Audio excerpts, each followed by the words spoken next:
What is going on, everybody? Welcome to the Week 7 edition of the Pro Football Focus Fantasy Show here on RotoGrinders. If you are watching live, we are coming to you a little late. Ian had some traveling to do, but thankfully the wizards behind the scenes were able to accommodate us. Ian, you're coming from another place. Have a fun weekend, my man, and welcome to the Week 7 show here today on Friday.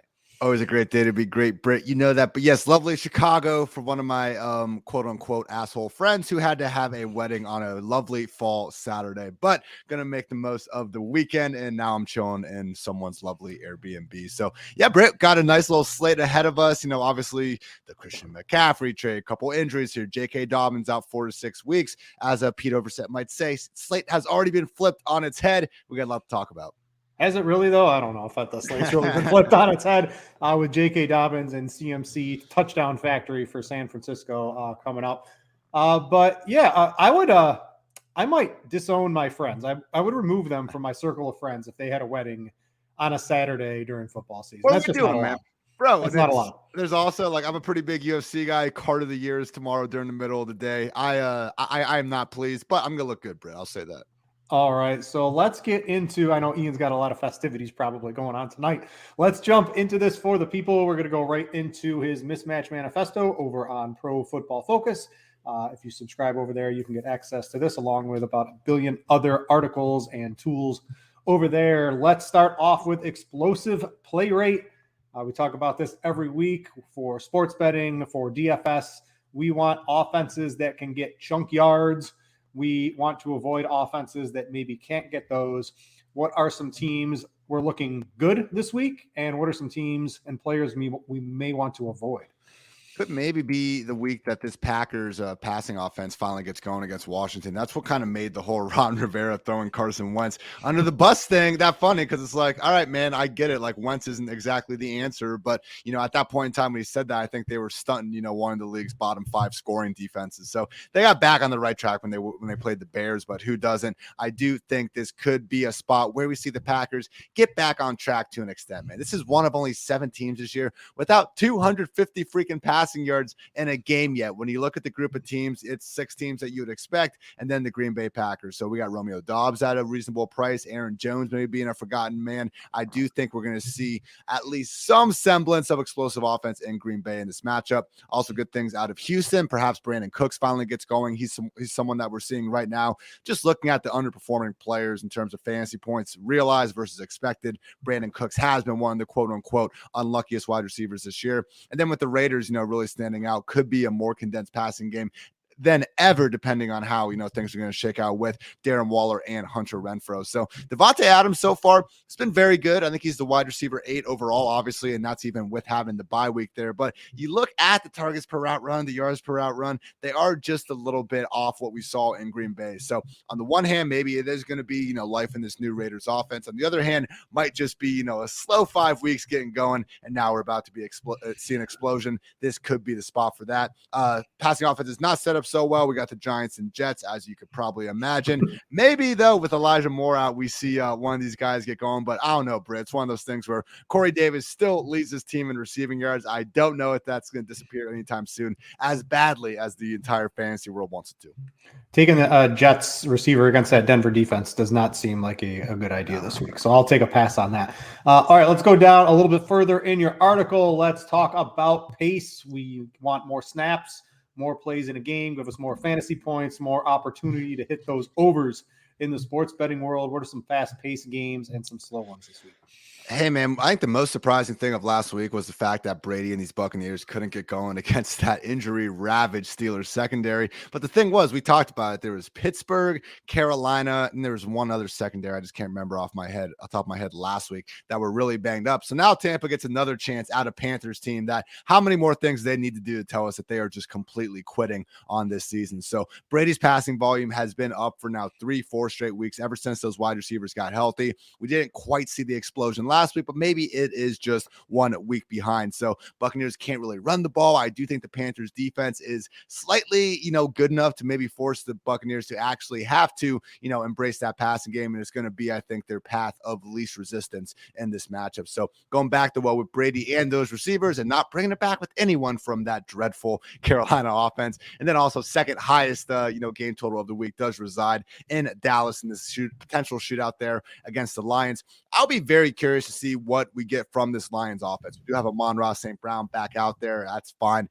Fire him up as someone that's going to see 10 plus targets more weeks than not. But, I don't love seeing them get completely blanked by the Patriots before the bye week. If we had to look at the Lions offense versus Seahawks offense, which one is kind of more real after both did have these, great 6 weeks or so to start the year, I do lean Seattle right now. So this will be a good test for Jared Goff and company, because as much as I want to, put all my eggs into this potential Lions-Cowboys shootout, I also do think there's a chance that maybe Goff, was running on a bit of a heater early on, going up against Micah Parsons and company, might not be the sort of smash spot we want to be overexposed to. Yeah, Amon-Ra St. Brown was on one leg that game. No DeAndre Swift. No real ancillary receivers. Some of these guys are the ancillary guys are hurt this week. Reynolds and Chark, and Swift is he listed as questionable? I know he's still been banged up in a limited practice all week. So we'll see what happens, man. It's just one of those things where Cowboys, I think, pretty consensus, top 3, top 5 defense. Okay, they give some points to the Eagles. Who freaking doesn't out here? So just again, Amon-Ra St. Brown, I'm in on. Expecting this to be a full-on back-and-forth shootout. That's where I draw the line. I haven't seen your bets yet, Britt, but everyone's picking the Lions this week, straight up win. No respect for that Cowboys defense out there. I'm not expecting Dak and company to necessarily be at 100% just yet in his first game back. I'm just not exactly crowning Jared Goff against a very good Cowboys defense. All right, let's look at pressure rate. We need some quarterbacks to have clean pockets. Generally, they do better. When they don't have defenders in their face, we like some defenses in the DST that can get pressure, and also maybe want to avoid a couple quarterbacks that will be running for their life. What's standing out this week? Yeah, Jared Goff standing out, Britt. Not looking good. He's going to be under pressure from Micah Parsons and company all game long. So I know it's not advised to. I'm not going to be paying up $4K to go get the Cowboys defense at the top of the pricing model, but you could imagine. Also, Zach Wilson looking like he could be in trouble in Denver. Patrick Mahomes sneaky up there as well. Could help explain why that spread is as close as it is, and Ryan Tannehill potentially against the Colts, and may the Lord have mercy on Justin Fields Monday night against the Patriots. Some quarterbacks that are going to have cleaner pockets to work from, though. Jacoby Brissett against the Ravens. I do wonder, we've seen David Njoku doing his thing. Amari Cooper last week, I believe, had the single most unrealized air yards. So he only had 44 receiving yards, but had a lot more opportunities that he just wasn't able to quite get to. Ravens secondary has been playing better lately. I think some of their stats got really inflated when Tyreek and Waddle, both went for over $150 earlier on in the season. With that said, I do think in this sort of game, Browns, I think, are 6.5 point dogs. It would make sense if we do get one of those Amari Cooper booms after it has been a few weeks since then. Also setting up well, Joe Burrow and either Mitch Trubisky or Kenny Pickett under center in Pittsburgh Sunday night. More on Deontay Johnson in that matchup in a little bit. Yeah, I like Joe Burrow. That all shotgun offense sort of picked up some steam. There we go. If they continue that, I know on Prize Picks, some of those guys were a little low. They got a nice little promo going on. Check it out. But I like those Cincinnati overs over on Prize Picks particularly. Let's go to yards before contact. Running backs that can gain chunk yards are always good before a defender can touch them. What are some offenses that could be running free and clear? I see Atlanta, as always, because they run that weird offense. And I know Cincy is pretty banged up on the defensive line and linebackers this week. So real quick, is there anyone we can look at from that Atlanta run game Not to really. take a peek at? No, I think it's Mariota. Pretty juicy. I think it's Mariota. I think that's probably the answer there. And if you want to stack them with London or, God forbid, Kyle Pitts, if you want to go take that leap of faith, I think that's probably the move. It's just too muddled there with Algier Huntley and Avery Williams all still very much involved there. So it's unfortunate because you said it. They're unique and they're good, man. As much as we want to yell at Arthur Smith for not getting, Drake London and Kyle Pitts out there, this is a top 10 offense in every measure you want to look at. They run the most pistol in the league. They run the most pony formations, 2+ running backs on the field, most play action. It's been a lot of fun to watch so far this year. In Atlanta, in terms of schematic stuff, just not so much with actually getting a lot of volume onto one guy, but set up there at least well for Mariota, so I don't hate the thought of going to him in GPPs. Jacksonville looking good against the Giants. Now, whether they're going to be able to really get a big lead remains to be seen. If not, I would expect Travis Etienne to continue to be the better running back in Jacksonville. I'm not going to make this a slander James Robinson hour, but if you guys want to check out my running back piece over at PFF.com, some truly damning stats. Great story coming back from the Achilles, but he has objectively not been very good at football this season. And finally, number one best line of scrimmage matchup does go to Kenyon Drake, Ravens RB1. I wouldn't be super convinced, though. I believe Justice Hill is back. I got to peep that final Ravens injury report. Yes, but he's back. Okay, yeah. So he's back. He was working well ahead of Drake before the injury happened. And look, Drake has been much better over these past 2 weeks. So I'm not necessarily saying like we need to get on Justice Hill, but I think having him back enough is probably going to force the Ravens to go back to the 3 RB committee. So again, maybe the answer in Atlanta and Baltimore alike, go get the Russian quarterback at hand because they should have more open lanes than usual this week. All right. I like the prop on Dameon Pierce. He's at 61.5. I'll talk about it in a second. The yards before contact, that is the worst on the sheet here. Can he still get there just on volume alone? Does this game have to stay close? He can break those long runs. What's your overall thoughts on him before we get to that? He just needs to keep being one of the freaking best running backs in the league. It's wild for me, man. Like, look, I'll take when Dameon Pierce was shooting up the draft boards, in August, I didn't buy it at all because I said, look, what are we getting here in this offense? They're not going to be a good offense. They don't have a good offensive line. And it looks like Rex Burkhead is going to remain involved on passing downs. And really all those things have come to fruition. The only thing is Dameon Pierce is so freaking good. It hasn't mattered. I mean, number 6 yards after contact per carry. He forced 17 missed tackles in one freaking game the last time we saw him on carries. That's the most PFF has ever recorded in a single game. The dude really is looking like baby Marshawn Lynch out there. So, hey, it doesn't look good for him, Britt, but you know what? It hasn't looked good for him all season. He just keeps on keeping on. I do find it hilarious that like the one news we consistently have gotten out of Houston, they're 1-3-1 this year. Their future has probably never looked more bleak. Like there's nothing good going on in this organization. There hasn't been for honestly years at this point. But then like someone puts up a microphone to Lovie Smith and he's just like, yep, Dameon Pierce, let's get him those 20 touches this week. Dameon Pierce really good. Going out there. Think about it, man. Every other team in the league were just like, who it's a running back, most replaceable position, whatever. We get to Houston though. Oh my goodness. Dameon Pierce and the 1-3-1 Texans. So we'll see what happens. I would not be going too heavily into the props though. All right. I like Kenneth Walker here too. A nice little yards before contact for him this week. Let's go to combined yards for drop back.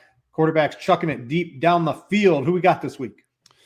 As I pull up my lovely chart this week, standing out Tua on Sunday night against that again injury ravaged Steelers secondary that somehow still managed to limit TB12 and company last week. The Colts popping a little bit. They actually did get back on track last week. I don't know what the hell Jacksonville was doing in their secondary, but we'll give Matt Ryan a little bit of credit for that one. Titans have also been a defense that opponents have had plenty of success throwing the ball against this year. So if you want to go back to well with the Michael Pittman, I don't hate that idea. Then also, man, just this Seahawks Chargers game. I mean, highest game total of the week for a reason. I do think Geno Smith and his wide receivers are very much in play. And with the Chargers, dude, I did a little study looking at Mike Williams with and without Keenan Allen.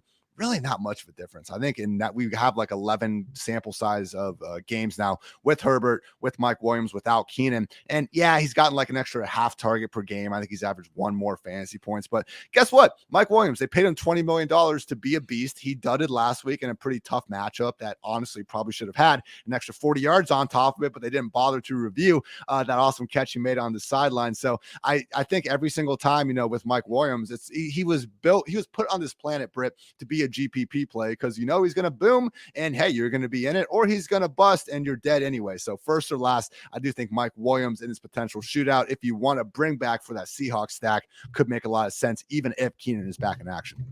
I believe I saw something. He has under 20 or over 100 yards in every single game this year. There's no in between for Mike Williams. Love it. Don't quote me on that, but I believe that is semi-true. Something like that. At least with Mike Williams. Let's go to the EPA per play. We're looking for underdogs that have a better EPA per play than the favorites, at least from a sports betting perspective. Anything we can take a look at this week?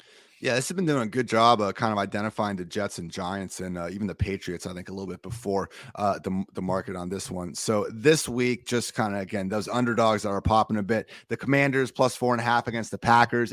Look, the Packers have been a really bad team that we mostly this year that we keep expecting to kind of get back on track. With that said, they are should the Packers really be 5.5 point road favorites against anyone? That's kind of the question there. The Colts plus 2.5 against the Titans, I think, is fair. The Jets plus 1. I will be talking more about that one in just a second. And it is favoring the 49ers, surprisingly, at 2.5. So the one thing I will say about San Fran, a lot of times when you see games like last week losing by multiple touchdowns and stuff, you just assume it was a Jimmy Garoppolo meltdown game. Really wasn't the case last week. I mean, he had 2 huge chunk plays dropped by Ray McLeod and then Charlie Warner, their backup tight end, had a chance to hit George Kittle for a touchdown, but Kittle actually kind of ran a bad route on the scramble drill adjustment. So just one of those things where Jimmy G, you now put McCaffrey in this offense, Ayuk's healthy, Debo, Kittle. There are a lot of weapons out there, so I am going to be taking the Chiefs, spoiler alert, but maybe we could see more of a shootout in that game than we're perhaps expecting.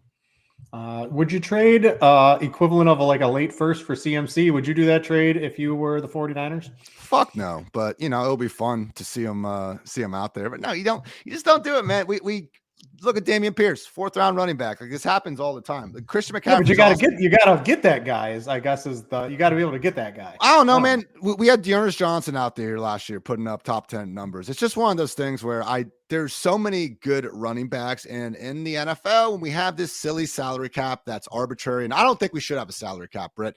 Would I take Christian McCaffrey over any other running back in the league? Most of them, yes. But when you add in the salary cap, no, don't do it.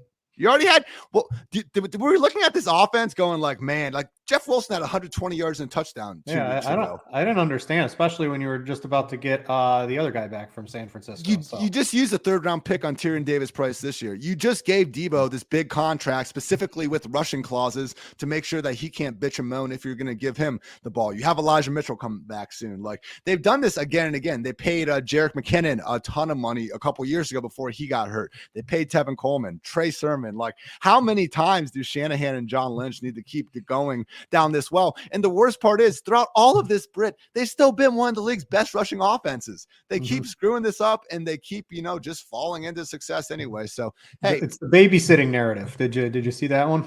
Babysitting narrative. Did you see it? He babysitted CMC when he was growing up. I mean, look, he's going to be awesome. I haven't really.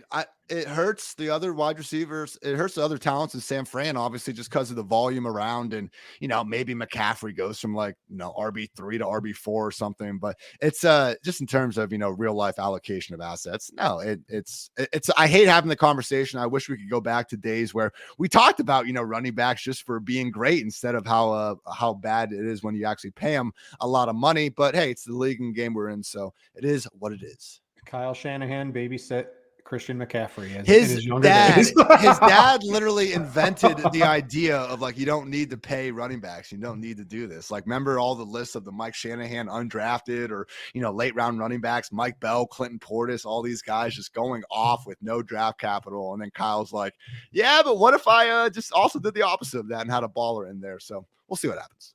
All right, that's going to conclude the mismatch manifesto portion of the show today. If you want to check it out and read through it along with anything else over at PFF, you can get a subscription over there, very reasonably priced and highly recommended from me, and I'm sure Ian as well. Let's see, Ian. There's no gun to your head, but you do work at PFF, and I know there's a lot of fun stuff over there. So with that out of the way, let's jump into the sports betting segment. So we're doing reasonably good here on the year. I think Ian, at least on spreads, is just slightly behind, and everything else we're positive on in the year. I'm 6-3-3 on sort of these spreads, money line. Well, not money line parlays. I actually have one of those this week, under overs. So the one I mentioned to Ian before the show, I don't really like a ton of the spreads this week. I think they're all pretty close. I've been hemming and hawing. I've bet a couple myself, but nothing I want to throw out there personally. The one thing I have put a reasonable amount of money on, it's a 3-team, pretty big favorite parlay. I got the Bucks, Dolphins, and Patriots money line parlay. You can put that together. You basically comes out at even money to like minus 110 if you throw it up on a sports book. So that's good enough for me in terms of finding, a nice price for the people. I like that one. I don't see the Bucks aren't losing this week. The Dolphins again, the Steelers, that was their Super Bowl, in my opinion. I think the Dolphins with Tua back, with Tyreek, that team is going to be pretty good, in my opinion. And the Patriots against the Bears is just, RIP Justin Fields. You said that in the beginning. Yeah. So I don't really see any of those losing. I like that better than trying to pick a spread or an over-under this week. So that's my particular one bet. I've got a look ahead, and then I've got some fun bets I'll sprinkle in. I like betting on DraftKings. They have those highest team score total. Nice. Those are always fun to sprinkle on, but I'll talk about those in just a second. Let's see what Ian's looking at this week. I will agree that generally with these spreads, I mean, it's one of those where, I go through it top to bottom and, you're hoping to have a couple to like, I like that one. I like that one. Let's get through them. And this was one of those weeks where, you get to Monday Night Football and it's like, wait, I didn't like any of those. So with all that said, I do think some of these dogs it's week 6. It's week 7 now. How many games do we need to see before we admit that the Jets are a good football team and that Geno Smith is playing as a legit top 10 quarterback? I believe that the Jets +1 against a Broncos team that has been an atrocity every single week this season. Okay, their defense is good and that's fine, but so is the Jets, and the Broncos league worst scoring offense that might have to go to Brett freaking Ripien under center or an even more injured version of Russell Wilson. I just don't think that version of the Broncos should be favored against just about anyone, particularly not a Jets team that continues to play really good football. So to me, this just still seems like a spread that's giving the Broncos a lot of respect that they haven't earned this year, and it's not giving the Jets enough respect for this, win streak and stuff they've been able to do against much better football teams than the Broncos. So give me the Jets +1. The Seahawks also +5 against the Chargers. Similar sentiment here. I mean, I guess it's been a disappointing season overall for the Chargers. They've managed to squeak out some of these wins, but certainly not as dominant, particularly on offense, as we expected. Meanwhile, the Seahawks, I know they give up a lot of points, but man, they can come back out there and score them with just about anyone at this point. So with the combined EPA per play, I mean, this is telling us this is a very close matchup, only separated between 0.02 points there. So Seattle +5, to me, this again feels like something that should be much more like a one field goal game, 3-4 on the spread. I will take the Seahawks +5, and then Chiefs -2. As much as I do want to give, Jimmy G and those guys some respect on offense, and I, said some nice things about him earlier, but it's Patrick Mahomes coming off a loss, only 2 points against a 49ers team that we just saw get beaten down by the Falcons. I will take Mahomes as a slight road favorite. All right, a couple of my more long shot bets. So I know you like the Chiefs, but I like to take the team going against the Chiefs when they have a competent offense is like the highest scoring team of the week. So I've got the 49ers. I think on DraftKings, I bet it earlier in the week. They were +2,200 with CMC entering the equation. Maybe it's gone up a little bit, but if the 49ers win that game, right, there's a really good chance they have to score a lot of points. And I think they have the talent to do it. So I put a sprinkle on that. And I know you're not on the Lions, but they did it a couple of times. I know the Dallas defense is good. I think they were around +2,200 as well. So those are little long shots. You just put a couple of bucks on. If you hit those, you get 100 or 200 bucks in your account. I like playing with those. And I just looked at the look ahead lines. The 49ers are +1.5 next week against the Rams. Now it's in Los Angeles, but is that even a home game? Like the 49ers are miles ahead talent-wise than this Rams team is right now. So I don't understand why I know it's on the road, but an underdog. So if you are looking at a look-ahead line, so just pretend, right? If the 49ers win this game, this goes to like -3 in the 49ers' favor pretty quickly, in my opinion. And even if the Chiefs win, I don't think we're not going to lose on this. It's not going to go to like +3 or anything like that. So I threw that on there as a look-ahead bet. I did bet that right before the show. That was the one standing out to me because I think we can get some reasonably positive closing line value on that, and I don't even hate it at the +1.5 right now. No, I think it's a reasonable call, and I would put the Rams right in there with a lot of similar things I just said about the Broncos and Chargers, like just still a kind of reputation from the preseason and from last year that probably still shouldn't be here in week 7. 25th ranked scoring offense right now. They've had no consistency on that side of the ball, and yeah, they're always going to be, a problem with Aaron Donald and stuff, but really has been, Shanahan giving McVay fits more times than not. I understand what happened in the most important important edition of that matchup last year. But even with that, man, we have a safety not drop a wide open interception there at the end. Maybe it would have been a different team representing the NFC. Sorry, 49ers fans, a little too soon to bring that up. All right, let's go to some props. I mentioned Dameon Pierce. I think he was at 64 or 65 yards on most books. At Caesars, he was at 61.5. And it's even money. I didn't understand this morning when I was making some of these bets. I went all in. So I need this to come through if I'm going to be betting next week. Not really, but it sort of feels that way. The 61.5 is just too low for Dameon Pierce.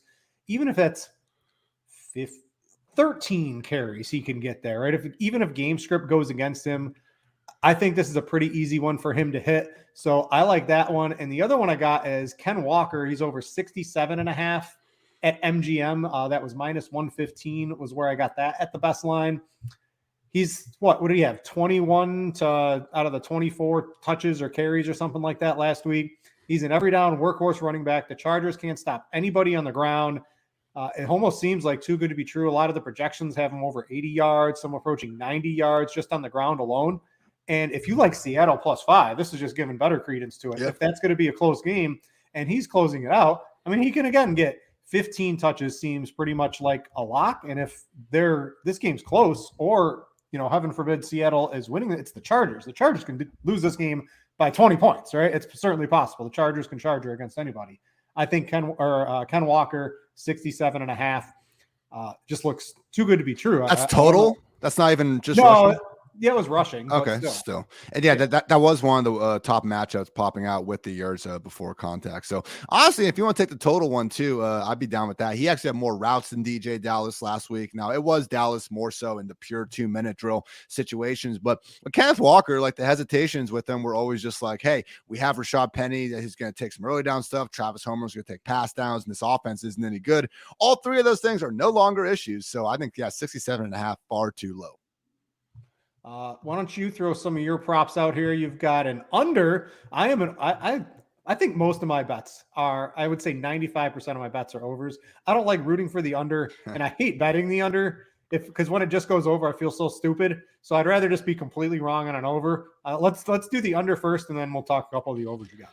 Yeah, but I do think there's something to be said about, the sharper ones out there betting a lot of unders. So I'm trying to improve and get a little better, Britt. As delightful as these all sound on Fridays, once we get to the games on Sunday, it tends to change just a little bit. But yeah, with that under, it is going to be Brian Robinson, under 60.5 rushing and receiving yards. I believe I saw his rushing line too is even at like 52.5 or 55. Yep. Look, last week it was perfect for him. They played a Bears team that could not pull away, and we actually got a rare neutral game script for a Washington Commanders team that has the third worst point differential in the NFL this year. So if Washington can go build a lead on the Green Bay Packers, who are favored by 5.5 points right now, and just dominate the game, then okay, Brian Robinson will probably go over this. If not, though, he's not even gonna have a chance to go over this because he's not going to be on the field. This is still very much a 3 running back committee where any single time that they lose and they get behind in a game like they did 2 weeks ago, JD McKissick ends up being the lead back, and Antonio Gibson still threatens to come in and take away drives more times than not. So last week, Brian Robinson,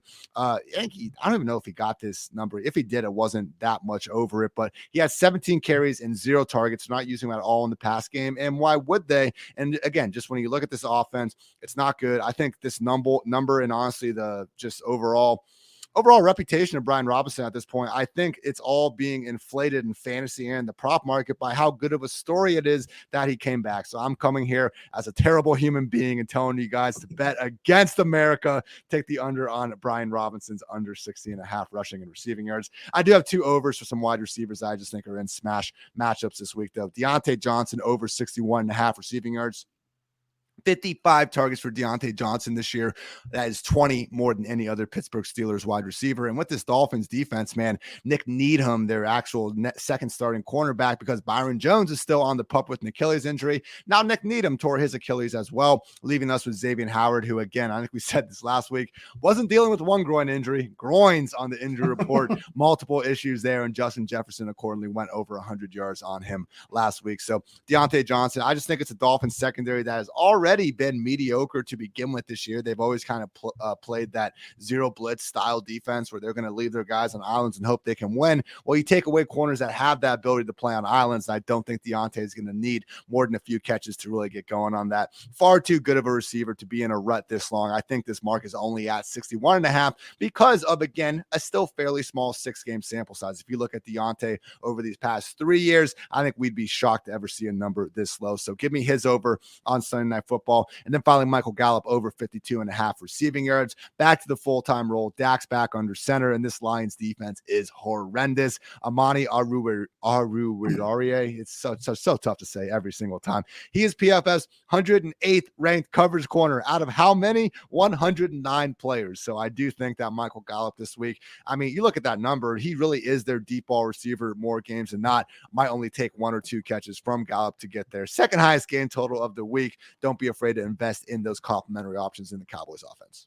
All right. I see for your Jets bet, I see you might have a good bet there. I see Benjamin Albright saying Rippon has a very, in caps, good chance to start this week. Might be seeing him in there. So your Jets bet looking pretty juicy, in my opinion. Boom. Let's get to some DFS plays now that the sports betting and props version of the show is done. I want to remind everybody, if you want access to just, hey, I want to know where that Michael Gallup prop has the best odds immediately on Scores and Odds. That's our sports betting app here at RotoGrinders. You can check that out in just a few clicks of your fingers on your phone. And then if you want to get the premium picks and all that, I throw a couple on there every week, and our team is up, I don't know, 40, 50 units or something like that for the year. I don't know the exact one, at least in NFL. We had a college football guy, I think, went 6 or 7-0 last week. Notorious does PGA, throws winners out left and right. You can get all that for a subscription to Scores and Odds if you just want picks and don't want to really do any of the research yourself. DFS, let's start at quarterback. At least from a cash game perspective, oh, it's a little ugly this week, Ian. There's no one I'm like, last week we were like Josh Allen, and I think Allen on the $25 double up on DraftKings was 80% on. Everybody knew to play Josh Allen. This week it's going to get a little dicier because there's no, like, we have Lamar Jackson as the running quarterback, but he hasn't really been Lamar Jackson outside of a couple of games, and we want that consistency from the cash game perspective. So this is the spot I'm filling in the rest of my lineup with the players I want, right? I'm going to get Josh Jacobs. I'm going to play Kenneth Walker, right? I'm going to play this guy, and I'm going to play that guy. And there's a few I can throw my hat up. Of course, you can play Lamar Jackson at quarterback if you have the money. If you don't, if you think that Cincinnati shotgun offense is real with these short, high percentage throws to Jamar Chase, who can take it to the house on any play, you got Joe Burrow sitting there. You've got a little bit cheaper Derek Carr, against Houston. If Derek Carr is going to do it, it's probably going to be against Houston. If you want to go a little cheaper, you got Geno against the Chargers. Not really in love with anybody. Do you have someone that stands out? Again, this is just the last spot on my teams this week. Whatever I can fit in, that's what I'm looking to do. It's gross, man, but I think it's Geno. What does Geno have to do to get a $6K salary, Brit? Like, I just don't get it. He's a top 10 Change quarterback. his name. And that's the thing, man. It's just, and even this Chargers defense, man, I don't think they've exactly been the world beaters that they're cracked out to be. And now losing Joey Bosa is obviously a major part of that. But I mean, they've already allowed 11 passing touchdowns this year. That's going to be a top 10 mark against in the league. So again, with Geno, the thing that gets me with it, it's not like we had to watch Geno just suck for the last 5-6 years. He was not good early on in his career with the Jets, but from 2017 to 2021, all the dude did was back up Eli Manning. And when they replaced them with Geno, hey, might have actually been a good idea. Never know. Ben McAdoo, everyone freaked out because it was Eli Manning. It was just a streak-based thing, but it wasn't a performance-based thing. And they backed up Phillip Rivers and Russell Wilson. Like, Geno Smith at some point or another got really good, and that's what we've been seeing. And now 10 games over the past 2 seasons. So PFF passing grade, yards per attempt, QB rating, adjusted completion rate. Pick whatever stat that you think is good, and it'll tell you that Geno Smith is a top 10 quarterback. So highest game total of the week. DK Metcalf, Tyler Lockett, once again, way too cheap. Someone that you can easily stack Geno with. I am confident in going down with Geno Smith at 5.6K. Like, how on earth, man, are Ryan Tannehill and Aaron Rodgers and Trevor Lawrence higher than Geno Smith in a freaking fantasy football competition? Man, I do not get this price at all. For tournaments, a couple of guys, I know you're looking, I mean, it's dicey wherever you go. I'm sort of playing on that 49ers highest scoring team bet, or, you throw a little sprinkle on that, is Jimmy G. The problem is now with CMC in the picture, it's just going to, if you play Jimmy G and CMC scores a touchdown and only plays like 20 snaps, it's really going to kill your stack. But you could, and even siphoning off some of the receptions, because they weren't really throwing to the running backs to begin with. And now when he's on the field, especially in the red zone, if that's how he's deployed, it could maybe screw up some of your stacking. But if it's not CMC catching 4 or 5 passes and the touchdown, and the Chiefs, let's say the Chiefs do put up a bunch of points, which I know you like, taking them to -2.5. We didn't take the over or anything, but you got to expect the Chiefs to put up some points. Jimmy G can get there. You got Debo, you got Kittle, you got Ayuk. These guys are all slate breakers in any given week in football. I think you can stack them with 1. You could stack them with 2.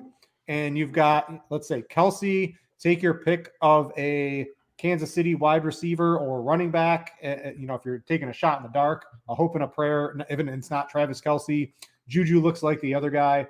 But I think he has some nice stacking partners. I didn't like the CMC trade, at least for this. But if you're just trying to get a little bit different, it's going to be low owned. Nobody's playing any of his receiving options either. You get that low owned stack that goes off. That's how you shoot up the top of the leaderboards. I don't hate it. I'm even diving deeper into the dumpster and looking at a min price Taylor Heineke at just $5K, replacing Carson Wentz under center. And Heineke has a little bit of that. Look, the dual threat in him, where we do see games where he's a better fantasy quarterback than he is in real life. So last year, man, when he was out there, again, it wasn't all that pretty. I get that. Like, this is one of those where you start him and then you don't actually go out there and watch the games. But I mean, let's see, first 8 weeks. I mean, the dude had, let's see, I'm looking at it right now, 5 top 12 finishes in the first, 12 weeks or so of last season. He had a QB5 finish, I believe, around this matchup. Last year, Terry McLaurin in week 7 against the Packers went for over 100 yards and a touchdown. So this actually was a matchup that Heineke was passable in. I do think that, again, we see him occasionally flash that sort of dual threat upside. And he's just around some guys that I don't even think that's in their potential range of outcomes. So Taylor Heineke believes that Taylor Heineke can make every single throw on the field. And even though he doesn't quite have that same sort of ability, one of my co-hosts on the PFF Fantasy Pod, Kevin Cole, said that Taylor Heineke is like Brett Favre without any of the talent involved in the situation. But every once in a while, Britt, it does work out for him. So Heineke with a Terry McLaurin, with the Curtis Samuel, just a stack that I don't think anybody's going to be thinking about. But once again, it's against the Packers defense that, like, no, I'm not afraid of Jair Alexander. They didn't put him on the number 1 wide receiver. I don't think it's as big of a matchup to fear as the reputation is kind of being made out to be. All right, let's take a look at the running back position. The 2 cash game locks, I believe, this week are going to be Josh Jacobs and Ken Walker, at least on DraftKings. Jacobs is this every down workhorse role against Houston. What are they, 170-something yards a game on the ground? If that's all Josh Jacobs, that's a pretty good fantasy score. Now, it won't all be him, but if he's able to keep pace, he looks pretty juicy. I already mentioned Walker in my prop betting area. I think he is a very nice DFS play as well. My question is, do you want to play a third one? Popping on our ownership projections, our Jacobs and Walker are, of course, the top 2. I'm going to throw a couple other guys at you that out of the top 5. Ian. We've got Austin Eckler coming in at 3rd as the highest owned running back. There's going to be might be out this week. Is it Josh Kelly, who is not going to make it? Kelly's probably out. Yeah, so if he's going to get the goal line work along with all the receptions and a couple extra touches, he's looking pretty good. We've got Breece Hall against Denver. I know Breece Hall looks like a world beater right now, but against Denver, do you really want to play that in a cash game? The price has gone up a little bit, but probably not enough. And then you've got Mixon, who's sitting there in this newfound Bengals offense was all shotgun last week. We don't know if that's going to continue this week, but they were able to get a little bit more yards per carry when they were able to run, and they were able to move the ball a little bit more effectively as well. And he's pretty close to an every down running back as well. Who would you rather have between those 3? I'm going to also throw in Lenny Fournette, who, even if he doesn't run the ball a ton, is going to catch 6 or 7 balls. He's going to start out with 7 points on DraftKings. Yeah, I mean, just with the Fournette pass game floor, I would say if you can just get up to that point, you still do have the salary room. Give me Fournette out of that group for sure. Brees Hall's interesting, man, because even before he got this featured role that he's now had for a couple weeks, he was actually still putting up top 24 finishes because he's been that efficient, especially in the passing game. So with that Broncos defense, I just think that with the potential game script they're facing with Brett Ripien under center, it might not matter. But I hear you, just in Denver is not exactly the best spot. With that said, when you do have Brees Hall and like the cheapest defense that makes the most sense, and that's going to be the chalkiest, is the Jets at 2.6K. So we do like when we're able to stack that running back with the own defense there. So with Brees Hall, only Brees Hall, Christian McCaffrey, and Saquon Barkley have been a top 24 PPR running back in every week this season. So I do think he has a solid enough floor there to still be cash viable. But yeah, if I can get up to Lenny, that would be the move. It's just unfortunate that we have, the kind of backfields that are evolving in Denver, Carolina, and now San Francisco as well, and then Baltimore with the Dobbins injury. Like they're just all committees, man. I don't think we're going to really get anyone emerging from it, and it's a good example of just remembering how different handcuffs can be in different offenses. So Chuba and Foreman are going to be splitting things in Carolina and San Francisco. I would not expect McCaffrey to be out there having anything close to an every down role for this week. And yeah, man, just even Denver, Melvin Gordon's a starter, but what does that mean? Javonte Williams, healthy Javonte Williams was the starter, and he didn't even play 50% of snaps in a game before he got injured. So I just think the answer largely to this Broncos backfield is no. Same thing in Carolina and even Baltimore, man. Like if we're going to have Gus Edwards out there too, potentially alongside Kenyon Drake and a returning Justice Hill, that's probably a situation we got to avoid. So if there is a week to pay up and get some guarantees at running back, I do think it's this one because, again, after Walker, man, really can't get behind any of these dudes. A couple tournament plays I'm looking at. Jonathan Taylor, nobody's going to be playing him this week. If he's back against the Titans, that's looking like a reasonable play. There's no reason to expect he's not going to assume the Jonathan Taylor role back for Indianapolis, and no one's going to be playing him. I think he's a little interesting. And then, you talked a little bit down on James Robinson, and I'm looking at playing Travis Etienne because if the Etienne takeover, one of these weeks it's going to happen where he's going to clearly become the lead back, I think.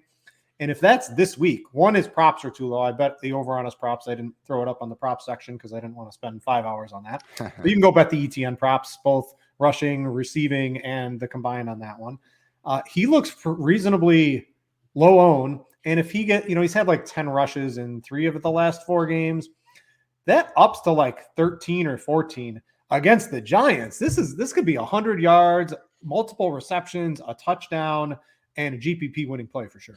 This is only one of 5 offenses averaging over 2 yards before contact per carry. Like I hate taking away players' big plays, but Britt, my God, JaMychal Hasty just scored the easiest 61-yard touchdown I've ever seen in my life on a 4th and 1. James Robinson earlier this year had a 50-yard touchdown against the Chargers. That was just like, my God, you get Britt the ball. I think he's going to have a chance to pick up at least 20 yards. Maybe like 20 years ago, not maybe anymore. like 20 years ago. But it's just one of those things where Etienne, he's been the best running back of the group. Any statistic you want to look at, and he's just, hey, we know he's got that long speed, man. One of these days, I think it's going to be him running through that, hole that a freaking truck could go through instead of JaMychal freaking Hasty or James Robinson. So I don't hate that Etienne call at all. I would say just also some looks here in GPP. Kareem Hunt, 5.4K. Look, it's Kareem Hunt. I know he just dudded last week. He's not getting quite as many receptions as ever, but we still know this dude's got 2 touchdown upside in that 5.4K. Again, if we want to look at the easiest and hardest ways to build these lineups, I do think that people are going to be inclined to pay up more at running back, and Etienne right there in that same price range when you can get these guys at 5.4K who are still looking at 15 plus combined carries and targets in a normal game script. I'd be awfully careful about just having no exposure to guys like Etienne and Kareem Hunt this week. Zeke Elliott at 6K. He's a touchdown home favorite. Actually showed a little bit of juice last week for the first time all season. Getting Dak back, I do think we could see Zeke, hey, maybe not run for 150 yards. I'm pretty sure those days are most likely over at this point, but I think the Cowboys' second highest implied team total of the week are going to score some points. And when they get at that around that goal line, which they haven't been that often with Cooper Rush under center, Zeke is still the undisputed lead back. So Zeke Elliott always has that 2-touchdown upside in his back pocket just by virtue of being the lead back in this offense, whether we like it or not. At 6K, I think Zeke makes a lot of sense. And finally, Aaron Jones at 7.6K, kind of getting lost in that top part. It's been disappointing, but I think with Fournette ahead of him, Mixon behind him, and then Josh Jacobs not too far off, at least just relative to where the running backs are, being ranked according to their pricing. I do think that Aaron Jones having that receiving upside on a full PPR site like DraftKings, squeaky wheel gets the grease type of game after we had to hear LaFleur talk about not getting him enough touches. So again, Green Bay passing offense, the explosive offense really set up well. Aaron Jones was open for like the 70-yard bomb touchdown last week. Rodgers just couldn't quite put it on him. I do think that anytime we do see a Packers offense in a game like this where, I know it's been annoying in terms of not having one guy consistently stand out, but they need someone to catch the ball at this point. That's been the worst part about Aaron this Jones offense. is definitely their best player. Yes, but we knew this wide receiver room was weak going into the year. And then, okay, Watkins is hurt. Christian Watson is hurt. And now Randall Cobb is hurt. They've inexplicably not thrown the ball to Aaron Jones. It's 4-year lows for him in terms of receptions and receiving yards per game. And I look at that and it's like, all right, Aaron Rodgers, Matt LaFleur, these are smart guys that have won a lot of football games. I don't think that's going to keep up. I would not be surprised at all. This is finally the get right spot for Aaron Jones that he's been hoping for.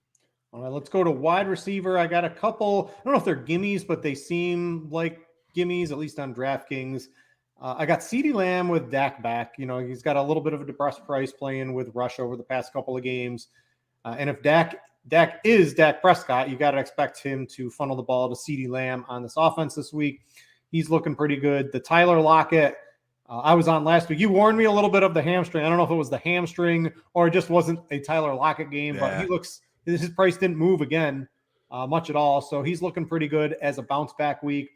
Those are the two I think most people should be keying on. The third, I don't have a third one. I was sort of looking at maybe a T. Higgins is in there, right? If this Cincinnati offense is this shotgun, pass happy, short, quick receptions. Last time I looked on DraftKings, yes, you get a point for each of those receptions. Higgins and Chase should both start out, with a couple of free points, in my opinion. He fits in the mold of sort of the builds I want to make. A couple other guys in that range, but I really couldn't narrow it down to a third. Higgins was, I don't know, like the third guy I was looking at. Romeo Dobbs is there at 5K. I mean, I'm feeling pretty good about him getting, 8+ targets, but no, yeah, it's not someone that I'm exactly going to put my reputation on Britt or say, he's an absolute lock right there. So yeah, it's really just those, we have 2 running backs to feel great about and 2 wide receivers. And I think that's going to be, in most people's lineups. And after that, it's going to be on us to try to get lucky with that third player. So I do think looking at my 3 favorite GPP receivers this week, T. Higgins definitely in there as well. And if you can get up to him in cash, I think that's absolutely fine. We saw him last week get back over that 90% route rate. And yeah, it was Jamar Chase's game. We know that's going to happen. This week could certainly be T. Higgins. And I do think that we are going to see AJ Terrell be asked to match Jamar Chase. And throughout this season, we have seen the secondary wide receiver have a lot of success not being tracked by AJ Terrell. And honestly, AJ Terrell, he's allowed a league high 7 touchdowns this year. So it's one of those things where he hasn't been doing a great job. And accordingly, the guy that's not as good as AJ Terrell, of course, not doing great in his own right. Going off those,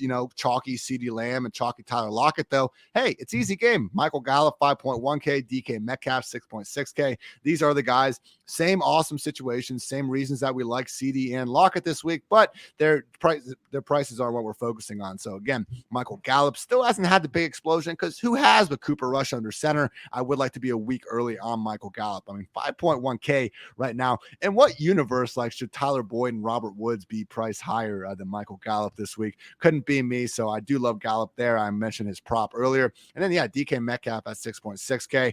I'd argue higher weekly ceiling than Tyler Lockett. And yeah, we're seeing him continuously, rather inexplicably priced $1,000 more than the guy, but being right there alongside CD, alongside T. Higgins, I do think it's a risky game to be too underexposed to DK Metcalf. And a couple GPP plays at the wide receiver position. Quick for me, Mike Evans over Chris Godwin. It looks like Godwin's going to be double the ownership. Give me Mike Evans, big playability. I'll take a shot on that. 3 catches for 100 yards and 2 touchdowns. The Mike Evans line this There we week go. as they obliterate the Panthers. I like Mike Williams. With or without Keenan Allen, I don't think Keenan Allen's going to end up playing, but we've seen, GPP winning performances or a bust. I'm fine taking that risk. And Michael Pittman looks like nobody's playing him. And the Colts last week, I know they didn't have Jonathan Taylor, and Jonathan Taylor's going to be there this week, but they sort of unveiled a new look offense as well. And it was the Michael Pittman offense. And that dude is a baller. If no one's going to play him, he can break the slate. All 3 of these guys can break the slate at low ownership. So those are 3 guys I was sort of looking at from a tournament perspective. Going to tight end, this is another position outside of Mark Andrews. Like I don't know. This week it's kind of hard to get to Mark Andrews. We don't have the $50, $200 running backs. We don't have a lock 4K wide receiver or anything. You can get to Mark Andrews. Probably want to play Mark Andrews. You've got Noah Fant is the talk of the town this week. He's sort of Russell Wilson starting to connect with him a little bit. And then you've got Dulicic from Denver. Now I want Russell Wilson to probably play, but he's the minimum price. He's $2,500. He caught the touchdown on the Monday night slate, so he didn't get the bump. $2,500 for a living, breathing tight end that's going to play basically every snap. I can deal with that. If it gets me everything else I want in my lineup, I'm okay taking a punt at tight end. I'm okay at $2,500 taking a 0, and I don't think Dulicic is going to get me a 0. So those are a couple of the guys I'm looking at. No, I don't want Dulcich, man. That touchdown, no defender is within 30 yards of him. I don't get the public's infatuation with this Broncos offense trying to still get anything out of it. Dead last in scoring with a backup quarterback, and now you still want to play what is pretty much a committee. 2,500. I mean, I'm not saying I'm more in the Noah Fant or Mark Andrews tier. I really want to try to get to Andrews. I haven't found a lineup yet. I'm hoping we maybe somewhere.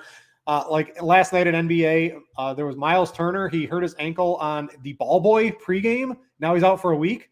So I'm hoping something like that happens in the NFL and I get some value in the pregame.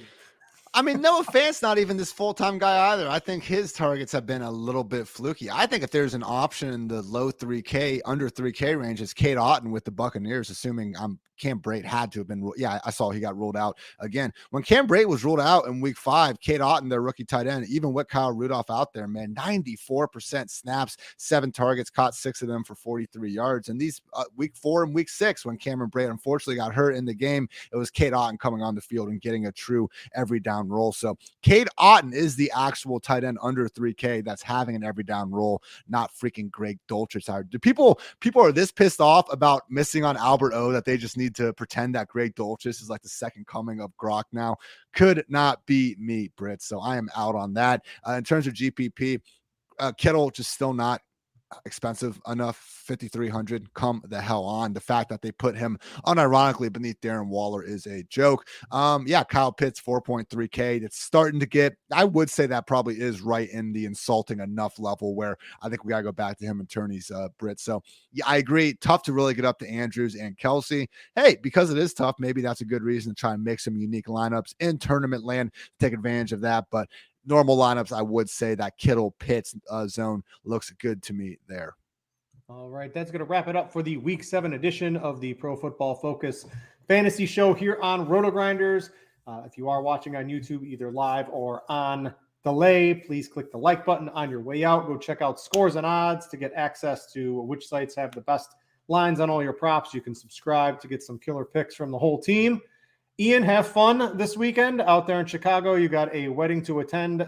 Make sure to tell everyone else there, never get married in football season. It is not allowed and not appreciated by those of us that like to watch our football. Have fun. Thanks for watching, listening, everybody. For Ian, I'm Britt. We out you.